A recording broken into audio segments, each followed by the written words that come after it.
Assalamualaikum warahmatullahi wabarakatuh. Salam sejahtera, mahasiswa-mahasiswi Prodi Diploma 3 Manajemen Pemasaran FEB Untirta. Ya, eh, pada sesi kali ini kita akan melanjutkan pembahasan yang berkaitan dengan materi sebelumnya. Ya, setelah kita memahami apa itu pasar, apa itu pemasaran, dan apa itu manajemen pemasaran, maka agar kita lebih memahami fungsi pemasaran itu sendiri, perlu untuk dipelajari gitu, yang disebut dengan konsep inti pemasaran. Ya. Nah, setidaknya terdapat 8 konsep inti pemasaran yang harus kita pahami agar lebih memahami fungsi pemasaran, yaitu yang pertama adanya konsep kebutuhan, keinginan, dan permintaan. Kita harus pahami dulu bahwa kebutuhan itu merupakan syarat hidup dasar manusia.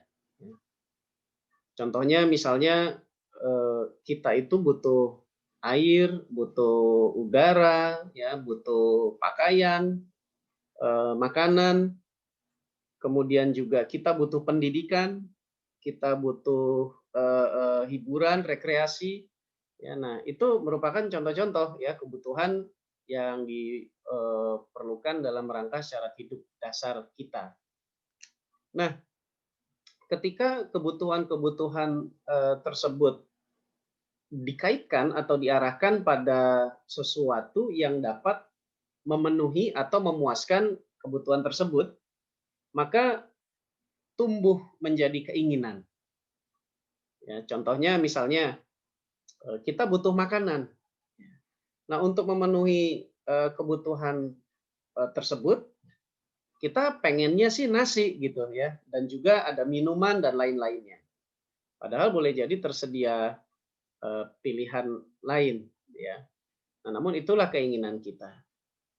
Nah, kemudian ketika keinginan akan produk-produk tersebut didukung oleh kemampuan membayar, maka lahirlah yang disebut dengan permintaan.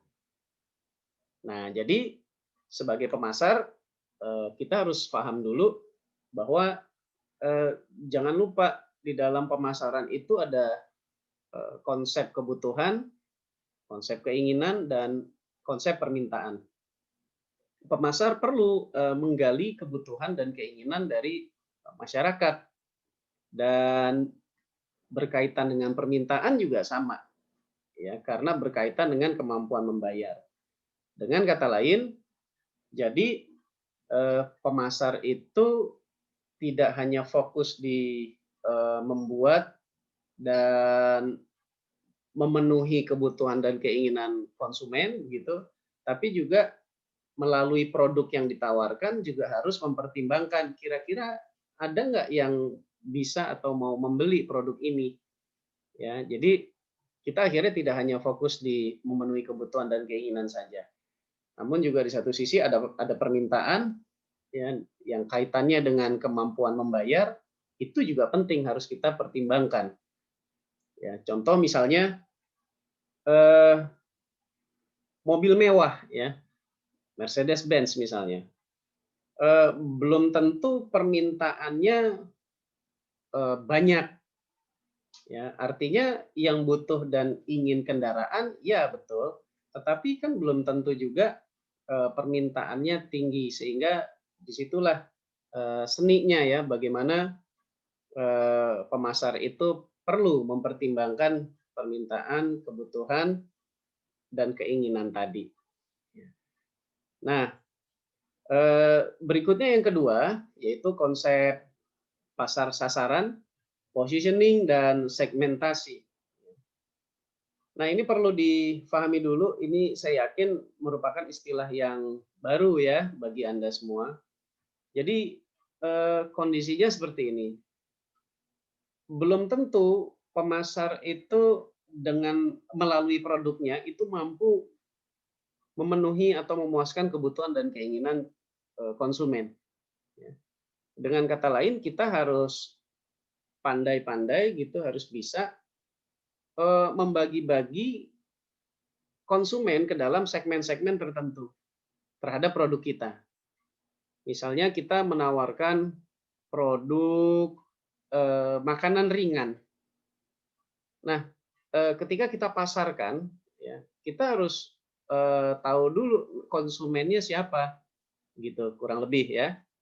Nah, artinya kita harus melakukan apa namanya, analisa segmentasi terlebih dahulu.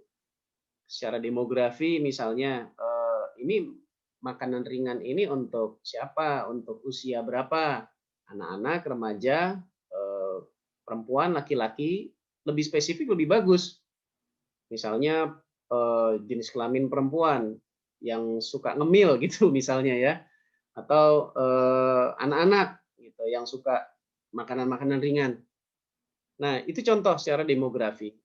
Lalu ada juga secara psikografi, misalnya, ya kalau psikografi ini berkaitan dengan sikap si konsumennya, ya, berkaitan dengan apa namanya, seperti kayak misalnya apa namanya, kepribadian gitu ya, gaya hidup, ya. Nah ini gimana ke siapa konsumen kita ini, ya. Dan juga bisa juga segmentasi berikutnya adalah berdasarkan perilakunya. Nah, jadi kita harus pilah-pilah dulu, kita lakukan segmentasi dulu. Nah, setelah kita lakukan segmentasi, kita perlu lanjutkan lagi dengan menentukan atau memutuskan mana yang memberikan peluang terbesar. Contoh misalnya secara demografi, jenis kelamin wanita, remaja yang memiliki hobi hangout gitu misalnya. Nah, akhirnya di situ kita bisa rumuskan ya, konsumen kita siapa. Nah, itu yang disebut dengan pasar sasaran. Nah, bila sudah apa ditentukan gitu ya pasar sasarannya siapa, berikutnya kita perlu mengembangkan suatu penawaran pasar ya yang diposisikan di benak konsumen. Contohnya misalnya gini, sebagai makanan ringan kita mau produk kita ini sebagai produk yang bagaimana di benak konsumen. Ya, apakah mau yang termurah, apakah mau yang katakanlah terbanyak porsinya misalnya. Ya. Contoh kalau kita mengacu pada buku gitu, perusahaan otomotif Volvo ya, mobil Volvo, itu mereka melakukan positioning ya ke benak konsumen sebagai mobil yang teraman. Nah, itu kayak gitu tuh contohnya ya. Karena memang faktanya ya Volvo itu apa namanya merupakan merek mobil yang mengedepankan keselamatan ya. Nah, itu banyak tuh artikel-artikel yang membahas itu. Silakan Anda baca tuh cerita tentang Volvo tadi ya. Nah, jadi itu ya konsep yang kedua. Kemudian konsep yang ketiga ya dalam pemasaran itu ada yang disebut dengan penawaran dan merek ya. Perusahaan itu memenuhi kebutuhan konsumen dengan cara mengajukan sebuah proposi nilai istilahnya, yaitu diartikan sebagai rangkaian keuntungan yang mereka tawarkan, gitu, kelebihan-kelebihan yang mereka tawarkan kepada pelanggan untuk memenuhi kebutuhan mereka. Ya. Nah, proposisi nilai yang sifatnya tidak berwujud tersebut itu dibuat menjadi berwujud dengan sebuah penawaran. Nah, jadi penawaran yang dilakukan gitu, bisa merupakan kombinasi antara produk, jasa, ya, informasi atau juga bisa pengalaman gitu ya. Nah, adapun kalau merek ini adalah bentuk suatu penawaran dari sumber yang diketahui. Nah, artinya sebagai pemasar gitu, kita harus membangun citra merek yang kuat, disukai dan juga unik. Nah, ini contohnya kayak McDonald ya. Ini restoran cepat saji yang sangat terkenal, hampir ada di seluruh negara ya. Mereknya itu menimbulkan banyak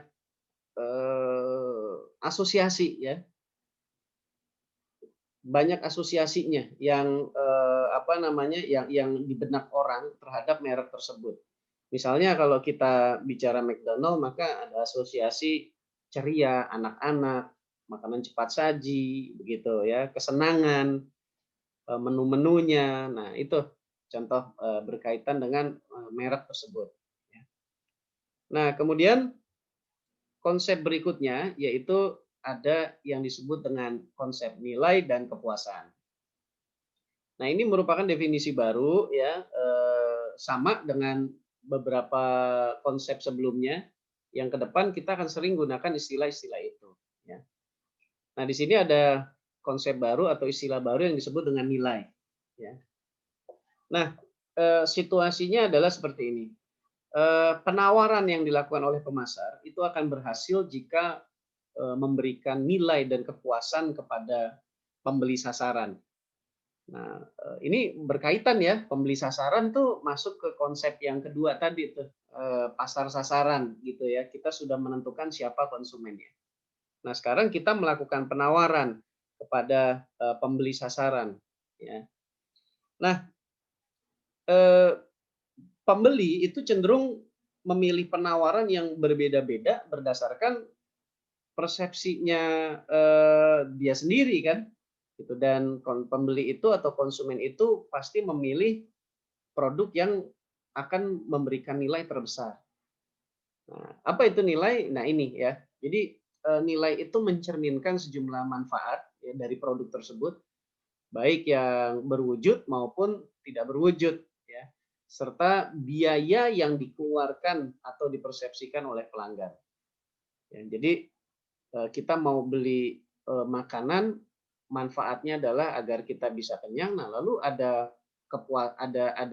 nilai lain ya yang tidak berwujud, misalnya prestis karena apa namanya, membeli dan memakan produk tersebut.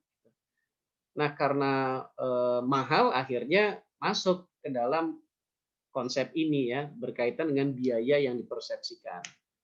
Nah, jadi itu nilai itu seperti itu ya, mencerminkan sejumlah manfaat dan itu kombinasi ya antara kualitasnya ya, layanannya juga mungkin ya, dan juga harga. Disinilah akhirnya dalam nilai itu juga berlaku sebuah kombinasi QSP, quality, service, dan price. Nah, adapun kalau kepuasan, yaitu mencerminkan penilaian seseorang tentang kinerja produk ya. Kinerja produk itu jadi anggapannya ya atau hasil ya berkaitan dengan ekspektasi dia setelah mengkonsumsi produk tersebut. Kalau kinerja produknya melebihi dari ekspektasi dia, maka konsumen akan puas. Begitu juga sebaliknya, kalau ternyata kinerja produknya tidak sesuai dengan ekspektasi, ya maka tidak puas. Ya. Contohnya secara sederhana gini, saya baru beli headset nih. Nah, ya. Headsetnya ini tadi saya beli lumayan harganya, dengan harapan awet, ya tidak hanya usia bulanan begitu. Nah, bila ternyata bisa sampai usia pemakaiannya 2 tahun misalnya, itu melebihi ekspektasi saya kan. Nah, maka saya puas terhadap merek headset tersebut, produk headset tersebut. Ya. Namun kalau sebaliknya ternyata loh dalam hitungan bulan saja sudah rusak, berarti kinerja produk headset tersebut lebih kecil ya atau tidak sesuai dengan ekspektasi saya. Maka saya menjadi tidak puas terhadap produk tersebut. Ya, nah ini ya eh, kombinasi ya berkaitan dengan konsep nilai dan kepuasan. Jadi berkaitan antara keduanya ini. Dan penting bagi pemasar untuk memahami konsep ini ya. Nah, konsep yang kelima yaitu bahwa di dalam pemasaran ada yang disebut dengan saluran pemasaran ya, yang terdiri menjadi 3 jenis saluran. Yang pertama ada saluran komunikasi, ya, yaitu berkaitan dengan bagaimana kita menyampaikan dan juga mungkin menerima pesan dari pembeli sasaran atau dari konsumen. Ya. Saluran ini mencakup misalnya surat kabar, ya. Sekarang nggak tahu nih trennya bagaimana nih koran ini. Kalau saya jujur beli koran udah mulai jarang ini. Ya, nah ini contoh ya, salah satu contoh aja nih. Koran misalnya, majalah, radio, televisi, surat, telepon, ya, papan iklan, poster. Nah ini yang mungkin kalau di generasi sekarang pop up, nah kayak gitu mungkin ya. Nah, ini kalau berkaitan dengan iklan di dalam digital marketing ya. Nah, bisa juga berupa flyer ya, internet. Lalu yang kedua ada juga saluran yang berkaitan dengan saluran distribusi. Nah ya, kalau berkaitan dengan saluran distribusi ini digunakan oleh pemasar untuk menggelar, menjual, ya, atau menyampaikan produk fisik, ya kayak barang itu contohnya, atau juga produk yang berbentuk jasa kepada pelanggan atau pengguna. Nah, dalam hal ini contohnya misalnya ada distributor, pedagang grosir, pengecer, agen, ya, atau kantor cabang. Nah, itu contoh tuh konsep yang disebut dengan saluran distribusi, baik itu untuk produk barang maupun jasa. Nah, yang ketiga ada saluran layanan, ya. Nah, kalau saluran layanan ini digunakan oleh pemasar, ya, untuk melakukan transaksi dengan calon pembeli, ya. Saluran layanan ini contohnya mencakup gudang, begitu ya, perusahaan transportasi, bank, perusahaan asuransi, ya, artinya pihak-pihak yang akhirnya membantu transaksi. Ya, nah di sini jadi ya ada 3 bentuk umum saluran dalam pemasaran yang harus dipahami oleh pemasar. Ya. Oke, berikutnya yang keenam ada konsep yang disebut dengan rantai pasokan. Rantai pasokan merupakan sebuah konsep ya yang menelaah tentang saluran ya yang lebih panjang dan membentang dari hulu sampai hilir. Nah, ini contohnya ya.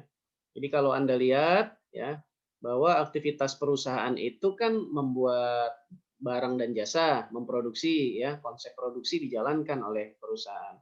Kemudian perusahaan memasarkan ya produknya kepada konsumen dan pelanggan.